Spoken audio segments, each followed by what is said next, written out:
The Day Billy Fell Off the Cliff by Byron Broussard. The Day Billy Fell Off the Cliff, Part 23.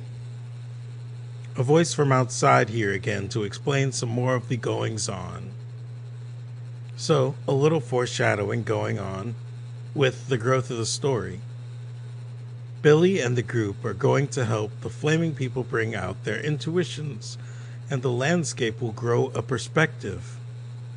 The rise in self-awareness in the Flaming Land slowly brings about the presence of I. While I, the voice from outside, also seemed to refer to myself in the first person I is a character in itself. This character, of the first person perspective I, has its own location that differs from here outside the book. I's location is frequency in the soul, time in the present, location in the astral, also known as I's intuition in intuition, body in the astral, and surroundings the outside. So basically, I is the awareness of the astral plane. This foreshadow was honestly the proper illumination. Back to Billy and the gang where they left off. Me walked towards Billy and Jessica. The Flaming People were touching each other and the intuitions. One flaming person produced a goblet and held it out. I want to go perform this scene for a few more groups of people, Billy said inside his head to Jessica and me. I get to drink the goblet this time, Jessica said. Her flaming body grabbed Billy's arm. Me, go find another small group of Flaming People who aren't fighting, Billy said while looking at Jessica. First one to me gets to drink out the other's goblet. Jessica let go of Billy. Go, to me, Jessica said, disappearing from Billy's sight. Go, Billy said as his view blurred and cleared as he looked at me and Jessica hugging. Jessica wins, me said in a toneless voice. I learned how you move as fast as me, Jessica said, sounding proud. Billy opened his arms to her and produced the goblet from behind his back. They hugged and Jessica accepted the golden goblet. Me watched from behind them as they ran their scene. You're in love with yourself, Jessica said after taking a drink. They hugged each other. Jessica handed Billy the golden goblet and he held it out cheeringly to the onlookers before putting it away. Go tell 'em hi, me, Billy said inside his head. Me walked over to the Flaming People waving. Dodge attacks and touching intuitions, Billy said. Me dodged a few sword swipes and touched a few of the Flaming People. Billy watched as the flaming person offered me a golden goblet. Go for it, Billy said, sounding curious. Me drank from the golden goblet. Refreshing, me said in their toneless voice. Wow, did you feel that reverence? Jessica asked. Seems we both did. Pretty cool way to talk or portray emotions to a cluster connected by intuition, Billy answered. I could feel confidence and purpose and will. I feel. The light hurts my eyes, but I'm adjusting. Me handed the flaming person the goblet. Billy watched as another intuition manifested.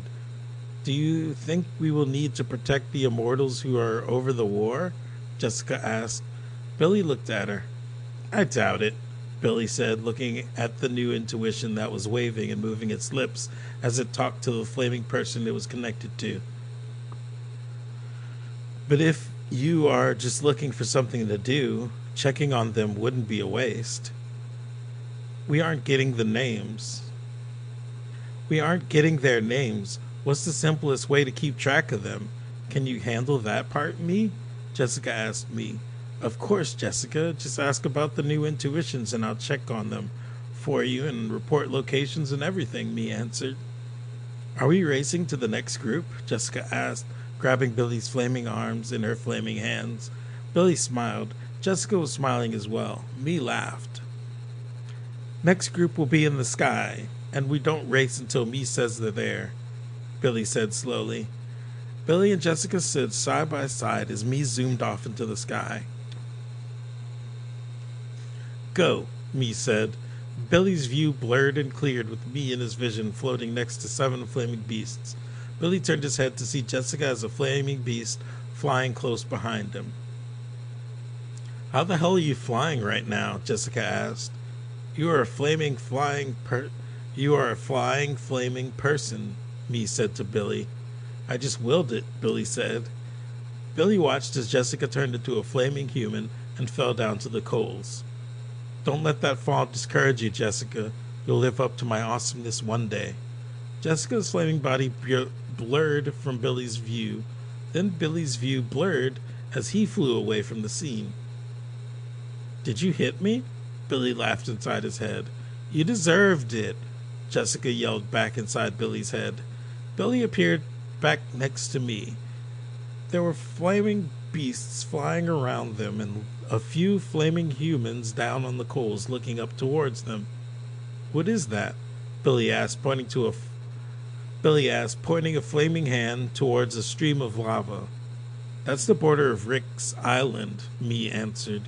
Billy watched Jessica fly over to the lava and followed. He could see a ring of lava surrounding a few flaming cottages. "How long is this going to stay here?" Billy asked Me inside his head. "It'll be gone in no time," Me answered in their toneless voice. "Nice one," Jessica said, flying back to Me. The flaming people were looking up at Me as the flaming beast made circles around them. "It's good you can't fly as a flaming human yet, because I want you to pass it to me." Flaming beast to flaming human. Billy said, only teasing Jessica a little. "I would speak more of the amazing feat of changing the landscape that Rick has accomplished, but you all get it. Let's do this," Billy said as he flew to them. "It's kind of medieval if you ask me, but yeah, it's pretty cool. Like your flying is," Jessica said, producing her goblet from her back. Billy watched her as her flaming wings flapped, one arm outstretched with a golden goblet held towards him. "This looks like one of those cathedral ceiling paintings," Me said, laughing. The vision of them laughing didn't match up with the sound of them inside Billy's head. Me laughed like a child and sounded toneless while doing it. Billy accepted the goblet and put it to his lips. He tasted the emotions of love, respect, and a hint of envy. "Thank you, O fearless one," he said to her as he lifted his flaming arms in toast celebration. He handed the goblet back to Jessica and turned his attention to the flaming people. Billy saw one flaming person enter into a flaming cottage with her goblet in hand, while a flaming beast above her put his own freshly produced goblet to his lips. The flaming beast fell to the ground and landed as a flaming human and walked off. "You think they are done with their army yet?" Jessica asked in a playful whine. "Bored already, are you?" Billy asked. "You know me. This place used to be really exciting, you know." "Not that what we're doing now isn't exciting," she answered. "You already know what to do to get to where you want to be," Me said in their toneless voice. Billy sank to the coals, and Jessica and Me followed. "I think I may also be done with our presentation, but I also feel like everyone would benefit from more acts of our generosity play," Billy said. "Why don't we try it?" Me asked. Considering my appearance was what sparked confusion, they would benefit more from seeing you water me, Me said. "I want to water you, Me," Jessica almost yelled. "Let's go." Billy watched Jessica and Me fly away. "I'm going to follow you two, but not because I don't have anything better to do," Billy said inside his head. He willed to be next to Jessica and was there. She was still flying, and he watched for a while before willing himself beside her again. "You're getting good at that," Me said as they flew away from his vision. "Here's perfect, here." "Okay, now," Jessica said, pointing to a spot on the coals between a few flaming cottages. Billy watched as Me smiled at Jessica, waiting for instructions. "So you're going to run over here to this cottage at a normal but slightly fast pace," Jessica said, pointing to a flaming cottage to the left of them. "I will be here," she said, pointing to the right. I will see you and come to your aid, goblet out and ready. Then we hug, and maybe you pick me up and fly away with me? Jessica said, sounding unsure. What if you pretend to help her a little first, then produce the goblet for effect and example? Billy asked. Stay out of my plans, Jessica said, flying over to Billy. Shit, Billy said, looking around for a point to will himself as Jessica came his way. Jessica was not looking happy. Billy decided on a two-part jump to a cottage to the left of the cottage that was perpendicular to Jessica's path, then a move towards me. Jessica closed the distance in no time, and Billy closed his eyes and used his will. Did I do it? Billy asked inside his head.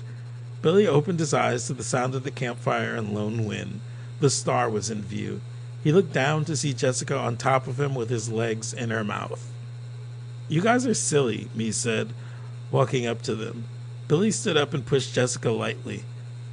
You know my idea was great. That's why you're so salty. You know my idea was great. That's why you so salty, Billy said, laughing inside his head. If you know, then why you gotta talk about it? We all know, Jessica said, sounding flippant. Yeah, I'll take the goblet out after a few people are watching. Then we hug. Then Me flies away with me in their arms, Jessica said. You ready? Yes, Me answered. They walked to their mark of the scene they set up. I love you, Billy, Jessica said, looking over her shoulder at him. If you know, then why you gotta talk about it? We all know. It, Billy answered, while walking himself out of their sight. Play nice, you two, Me said in their toneless voice. Billy laughed and Jessica growled. I watched Jessica and Me take their place as Billy watched them from above. I could feel the frequency of this land of intuition rising. As Jessica and Me do their play for an audience of 30 flaming people and 27 flaming beasts, I begin to feel more present here. I could feel the determination radiating from the flames that cover Jessica's flaming body as she rushes to Me's aid. She pulls out her golden goblet as she holds Me's arm. She pulls out her golden goblet as she holds Me in her arms, and the audience gives pause. Self-reflection ripples through the crowd as Me shows their thanks to Jessica with a strong hug. Me then stands and flies away with Jessica in their arms, and the audience is left to contemplate themselves. I can feel some of the flaming beasts reaching for their own intuitions. I can feel the flaming people reconsider the point of fighting. Some pull out goblets that they offer to others, while others reach for their darkness of self-reflection.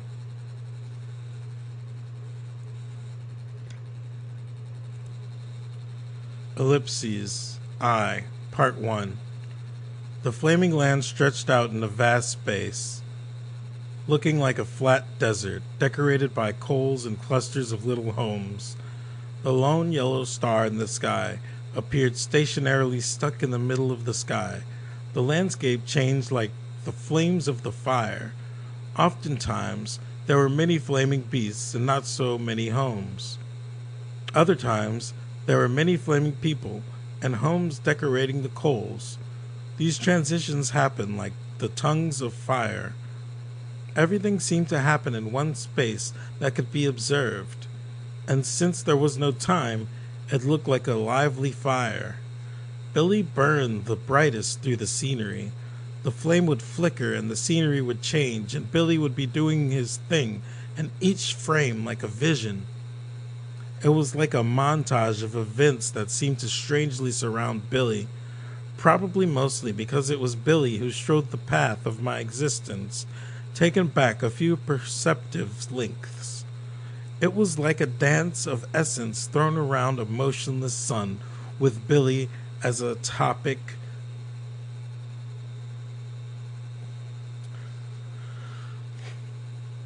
Taken back a few perspective links, it was like a dance of essence thrown around a motionless sun, with Billy hot as a topic.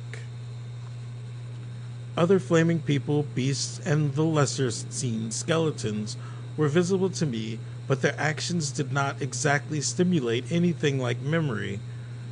I could build a visual story from Billy's seemingly chaotic display. Other flames burned brighter than most as well.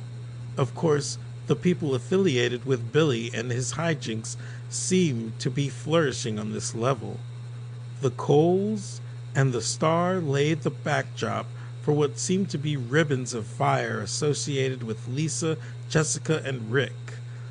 They made intricate patterns and did very much stimulate my memory. I watched from seemingly chaos as Lisa aroused the fire in a group of flaming people. Ellipses, Lisa, Part 1A. You are not alone, Lee said in a toneless voice. Lisa opened her eyes on the flaming land. She was standing between two flaming condos that were drab fabulous. The flames coming from either condo were not moving to any sort of wind, but rather dancing to their own rhythms. Alone is a relative term until I feel less of it, she said, sighing. She picked up her sword and raised it in the air vigorously. She heard the sound of 20,000 flaming people and beasts standing before her yell in reply. Billy is still out there performing, Lee reported from out in the distance, sipping into Lisa's vision. Lee took a position to her right-hand side. Let's get this over with. Are you sure you don't want to show Rick how they cheer for you before we go? Lee asked tonelessly. Fuck you, Lisa replied, shaking her sword more vigorously.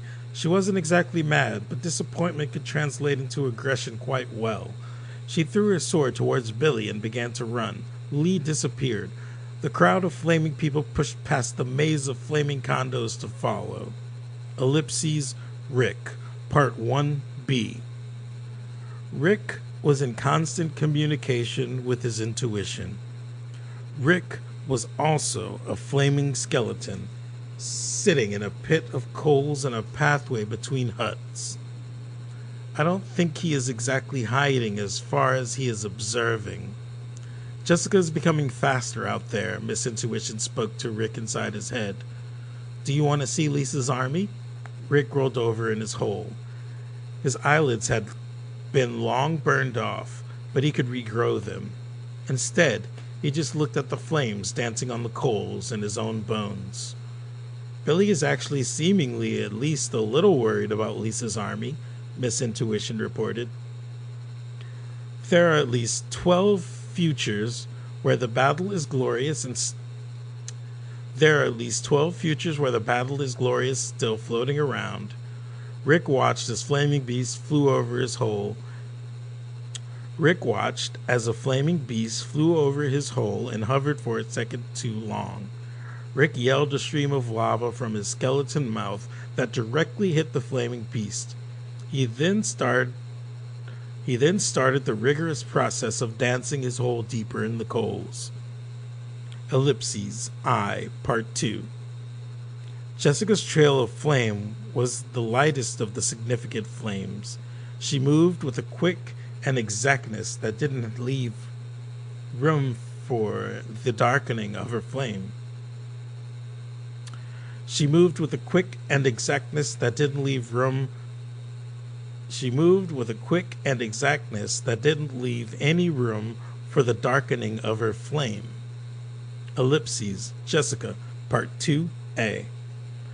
Jessica had a way of fighting the fight out of the warring, flaming people. She'd spot a particularly nice group of flaming people and flaming beasts swinging swords at each other and zip in with the quickness, sword drawn and ready. Billy, Part 2A2. I remember one time I saw Jessica approach a group of 27 flaming people and 34 flaming beasts. They circled around each other in a paranoid frenzy, swinging swords and watching their sixes. Jessica landed precisely in the spot where most of them could see her. She grabbed a flaming beast by the shoulder and sat it down in front of everybody. I could feel the confusion from where I was flying and watching. The mood changed. She took her sword and pointed it at him, almost letting him stand up if he wanted the sword inside him. Then she addressed the crowd and lifted the sword and let him stand up. She was so quick in a fighting stance that the flaming beast almost forgot to pull out a sword. The crowd fucking yelled. It was glorious.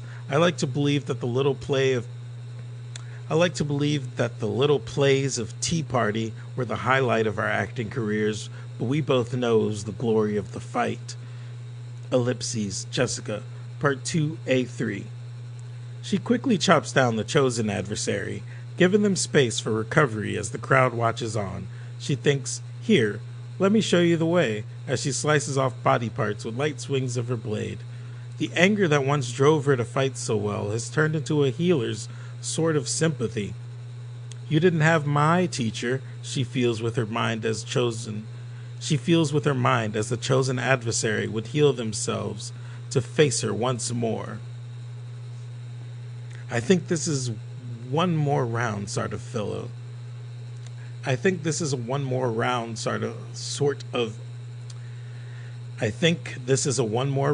sort of fellow, me chimes in optimistically. "This is fucking flawless," Billy yells inside her head.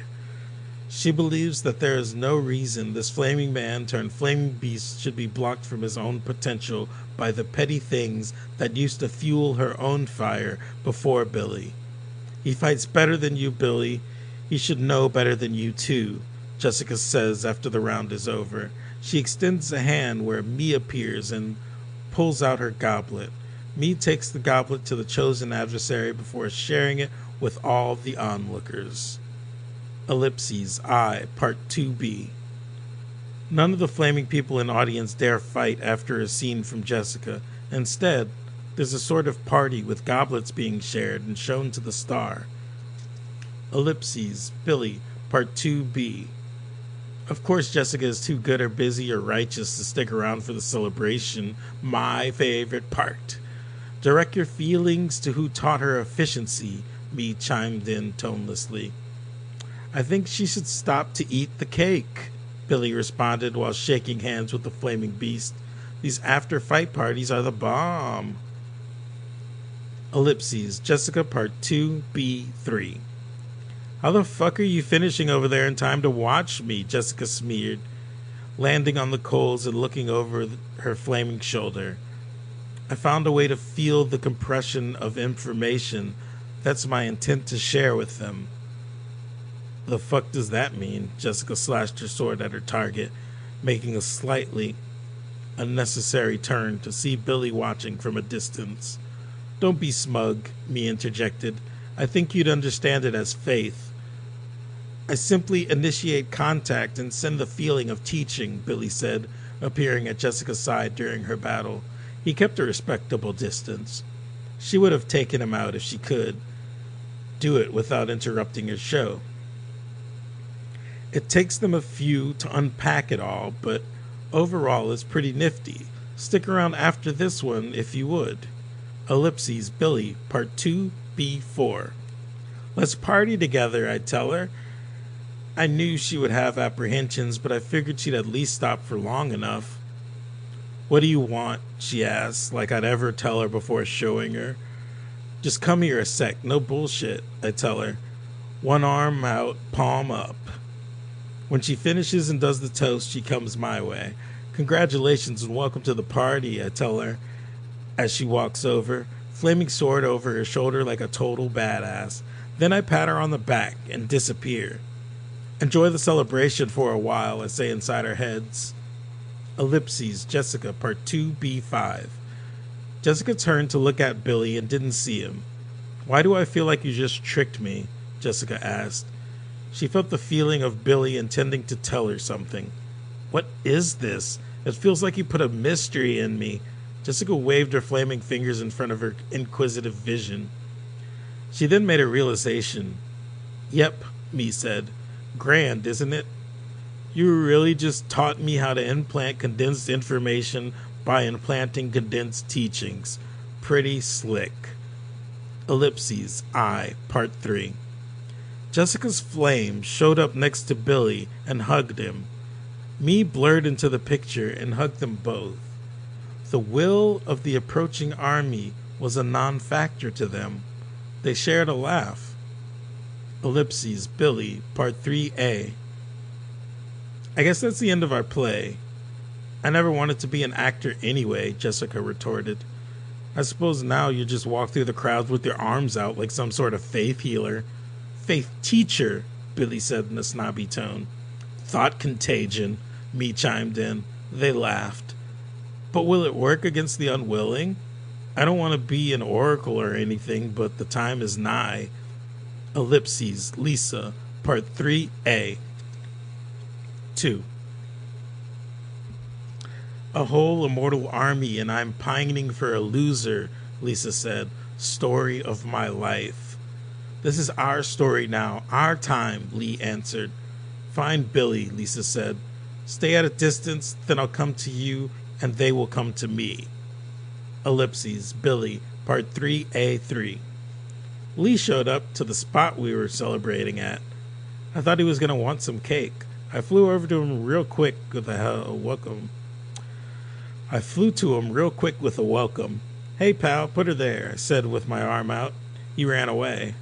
The real fun begins, said me all skeptic-like, almost as if we weren't just having a party. Ellipses, Jessica, Part 3A4.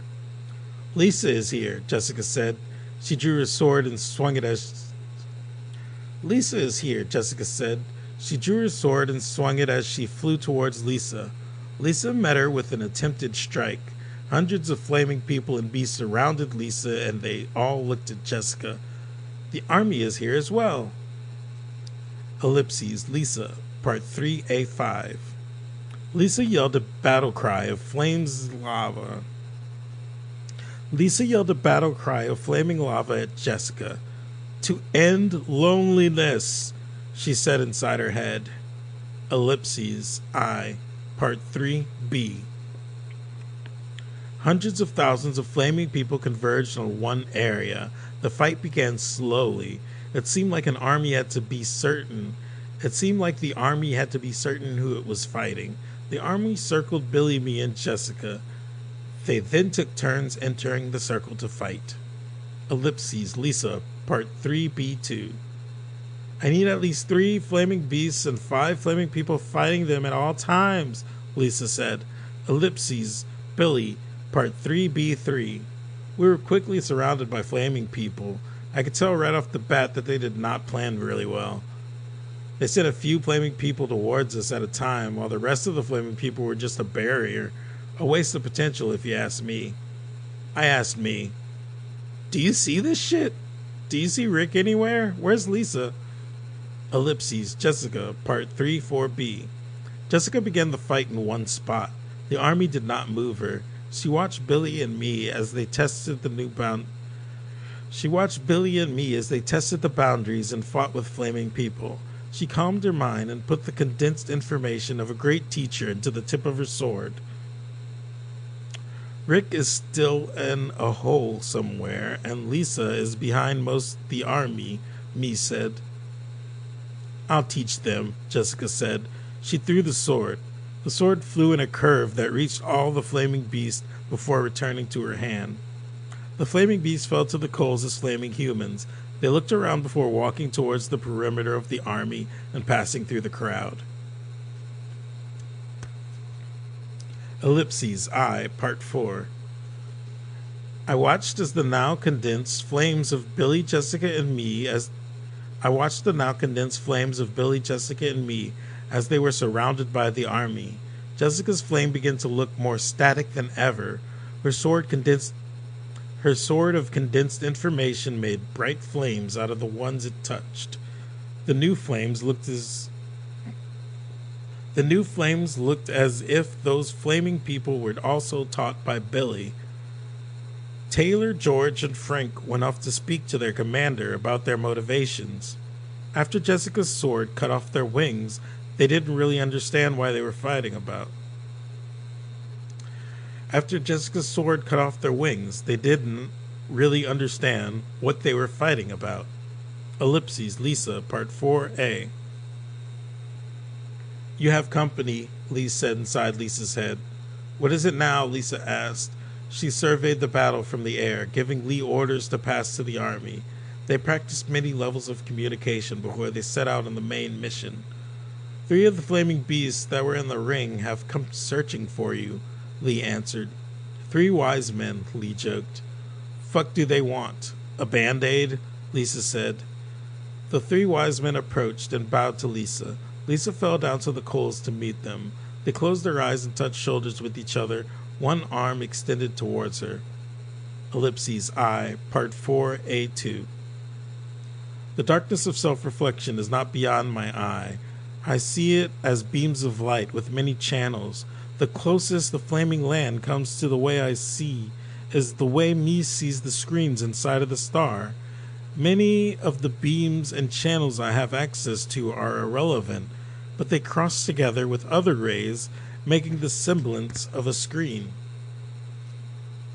While I do have the ability to translate all of the fire and light into the essence of its original information, it's a process that takes precision concentration, the kind I used to watch the meeting that took place.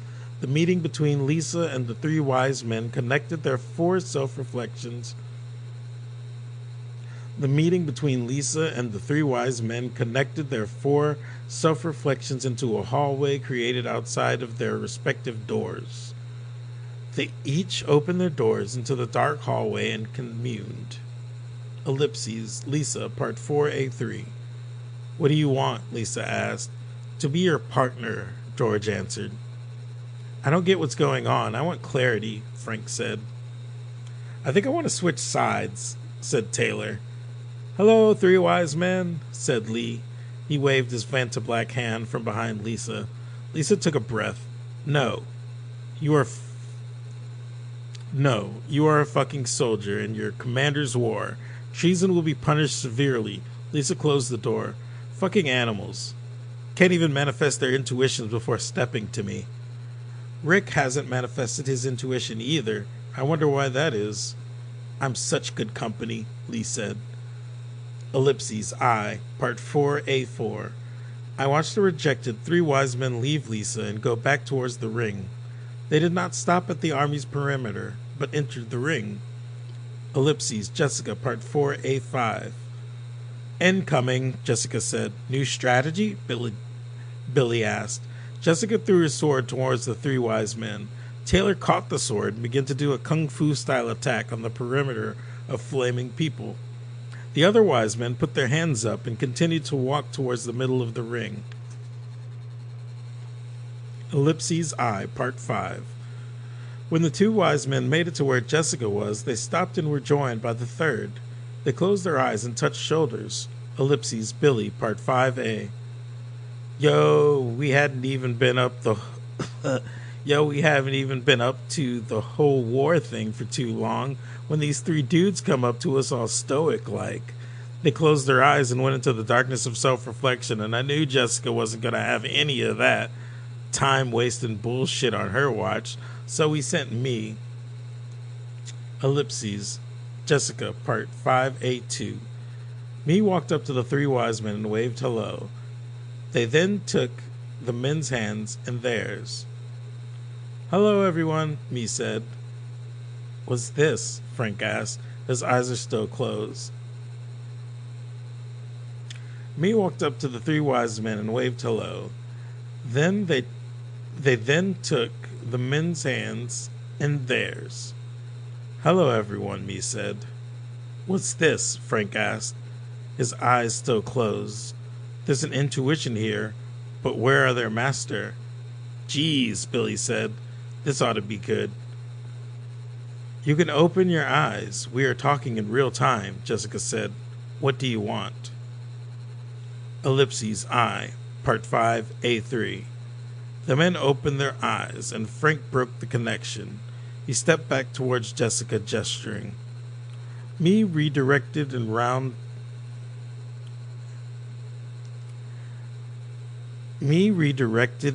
him back with the group. The three wise men told them what they were after, and Billy laughed, knowing that they had already surpassed the answers. Lisa was simply trying to impress her partner with tact and battle skills. There were no real sides, but at the same time, Jessica and Billy were teaching the army independence. Ellipses, Jessica, Part 5A4. I guess it's all working out for the best, Jessica said. She was throwing a sword around like a magic staff every so often, knocking down all or most of the adversaries in the circle. "This is bullshit," George huffed. You're saying that I don't have a chance with Lisa because she's trying to impress a person who won't even lift a sword to you?" "It's a little more complex than that," Mies said in a toneless voice. "Ask the question." George broke the shoulder-touching chain and Frank followed. Ellipses, Billy, Part 5A5. So here we are in the middle of a battle for supremacy when these three dudes ruin the whole vibe. They walk up to Jessica and ask to be heard, but we busy and shit, so we just said me, but then they threatened to change the whole game. "Ask the question," Billy said, while tossing a flaming person outside the perimeter of flaming people. "Is this motherfucker about to challenge me?" "With the potential to be the new story villain," me answered. Do you want to continue in this path? Right. While I had to decide whether or not this path was beneficial, these mofos were consoling each other. "What can I even do to change this?" Billy asked. "Other than ask the right question," Jessica added. She was being all badass with her sword throws. "Why not help them?" me asked. "I think the right question is, will you let me use the darkness of self-reflection, Jessica?" Billy said in a sly tone. Ellipses, I, Part 6. I could feel the volatile nature of the fire. Billy's flame went blue, almost clear. This was a truly great moment. "Yes, you can use the fucking dark box," Jessica said. "Fuck yeah." Billy swooped the two consoling wise men into his mouth before beelining to the one next to me. He was on the ground in a flash, sitting Indian style. His flaming hands went to his flaming head.